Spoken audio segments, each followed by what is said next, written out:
Falar da democracia em África é refletir sobre as vicissitudes, porque passou o processo de transição democrática em vários países do continente. Da ocupação colonial, as lutas pelas independências nacionais que semearam a saga de regimes de partido único, aos ventos da democratização que se confundiram em alguns casos com o surgimento do multipartidarismo e de organizações da sociedade civil e sindicatos livres, as mudanças que emergiram em África como consequência do desmoronamento da União Soviética nos finais da década de 80 do século passado. É ponto assente que a democratização da África não é um fenómeno recente, dos anos 90. Já na África pré-colonial, várias comunidades autóctones conduziam-se por meio de instituições participadas por todos os membros e eram frequentes as assembleias realizadas, no caso angolano, em jangos, para a resolução coletiva dos problemas que a todos diziam respeito. Na fase da descolonização operada a partir da década de 60, as potências coloniais, sobretudo a britânica e a francesa, pugnaram para que as suas antigas colónias africanas, que estavam ascendendo às independências, optassem pelo modelo democrático de governação. Foi assim que nas novas nações independentes de África de expressão inglesa e francesa,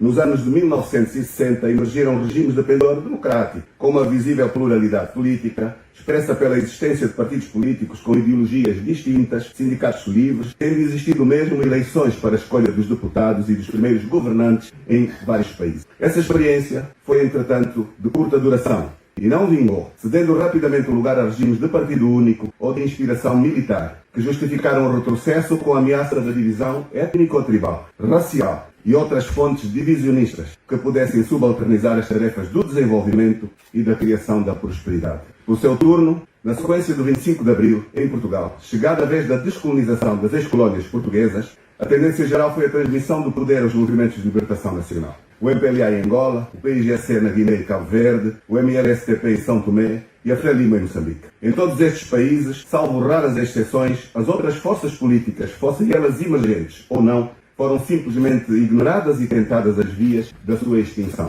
No caso particular de Angola, o poder foi entregue ao MPLA, à revelia dos outros movimentos de libertação, pela sua conexão marxista-leninista e vínculos com a esquerda portuguesa, que dominou a condução do processo em Portugal. Da exclusão dos outros movimentos, o NIT e a FNLA, aliás, e dos partidos que tinham emergido após o 25 de abril de 74, reacendeu a luta civil entre os três movimentos. A FNLA capitulou em 1976 e a UNITA, como forma de sobrevivência, voltou ao maquis, reclamando a democratização do país e a abertura de uma economia de mercado. Fê-lo pela via armada, o que culminou com a consagração por via negocial entre o MPLA e a UNITA em 1991 da primeira Constituição Democrática de abertura ao multipartidarismo e que pôs fim à economia centralizada. Enquanto em antigas colónias francesas e inglesas se experimentavam modelos de governação democrática e sociedades multipartidárias, nas antigas colónias portuguesas surgiram regimes de partido único, assumiram ditaduras do proletariado que excluíram outros partidos, excluíram a existência de sindicatos livres e de associações civis. Com honrosas exceções, a mais importante fase da transição para a democracia em África viria a surgir apenas na década de 1990, impulsionada pela desintegração da União Soviética. Com a queda do Muro de Berlim, abriu-se a porta à mudança política em África. Os países ocidentais, principais doadores das economias africanas, encontraram-se pela primeira vez em posição de impor um novo condicionalismo político, estabelecendo uma relação estreita entre a ajuda económica e a abertura ao multipartidarismo, à economia de mercado, ao respeito pelos direitos humanos e a critérios transparentes da gestão dos recursos públicos. O quadro externo favoreceu a abertura, desencadeando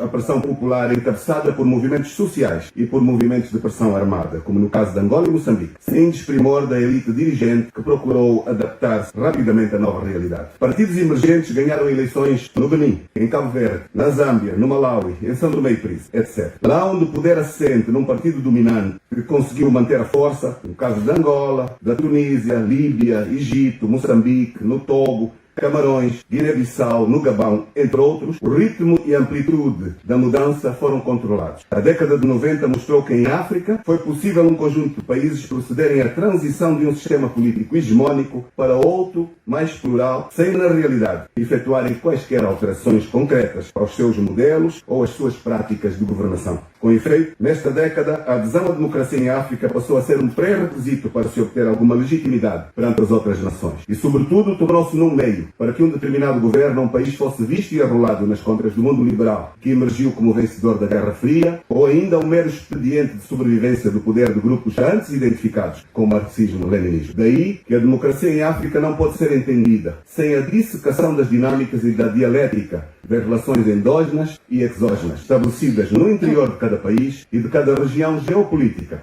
em que cada nação se insere, bem como das ligações que se estabelecem com as outras nações e organizações fora do continente africano, sem olvidar a herança centralizadora do colonialismo, de que alguns novos Estados se serviram para justificar o monopartidarismo e a sujeição de todos a um chefe supremo do partido-Estado. Numa boa parte dos nossos países, a democracia não foi interiorizada como uma construção assente em princípios e valores inscritos na Constituição e concretizáveis através de instituições, agindo na prática conforme a lei, no escrupuloso respeito pelos direitos, liberdades e garantias dos cidadãos. Pelo contrário, como no caso de Angola e muitos outros, continuam a existir essencialmente instituições autoritárias que, com a aparência de democratas, conclamam eleições a que se encarregam de apelidar de livres e democráticas. Dificulta-se a ação das oposições, da sociedade civil e, no essencial, tais regimes autoritários com o poder assente num pequeno grupo obtêm a sua legalidade pela via da manipulação de eleições. E eles próprios organizam e comandam, inviabilizando a alternância do poder, sem o qual não pode existir democracia verdadeira, invocando sempre a legalidade que lhes é atribuída pelas instituições partidárias sob seu controle, manipulam as urnas e, infelizmente, contam com o apadrinhamento de observadores eleitorais internacionais escolhidos a dedo e com o reconhecimento de países situados na região ou em outros continentes, liberais ou não, para os quais os seus interesses geoestratégicos ou económicos se sobrepõem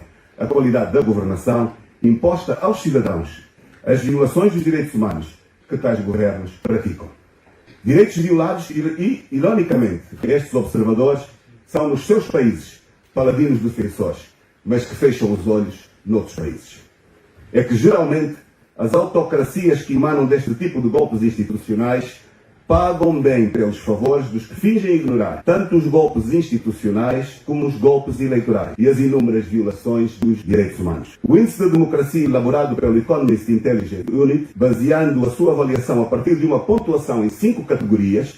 processo eleitoral e pluralismo, funcionamento do governo, participação política, cultura política e liberdades civis, a partir dos quais cada país é classificado e enquadrado em 4 tipos de regime: democracia plena, democracia imperfeita, regime híbrido e regime autoritário. Em 2022, este estudo apontou os seguintes resultados. Considerou apenas existindo uma democracia plena em África, as Maurícias. 6 democracias imperfeitas: Botsuana, Cabo Verde, África do Sul, Namíbia, Gana e Madagascar. 14 regimes híbridos, entre os quais a Zâmbia, o Senegal e o Quênia. 23 países considerados regimes autoritários, entre os quais Angola, Moçambique, Mali, Ruanda, Etiópia e Zimbábue. O índice indica que, após alguns ganhos modestos obtidos na primeira década, presentemente nota-se um declínio dos parâmetros democráticos em África, o que deve interpelar as nossas consciências. Somos daqueles que pensam que a pobreza e as desgraças dos nossos países nos dias de hoje não se devem imputar ao passado colonial, mas sim, em primeiro lugar, às nossas elites governantes, pelo seu apego ao poder, sem olharem a meios, incapazes de, com base nas constituições que aprovaram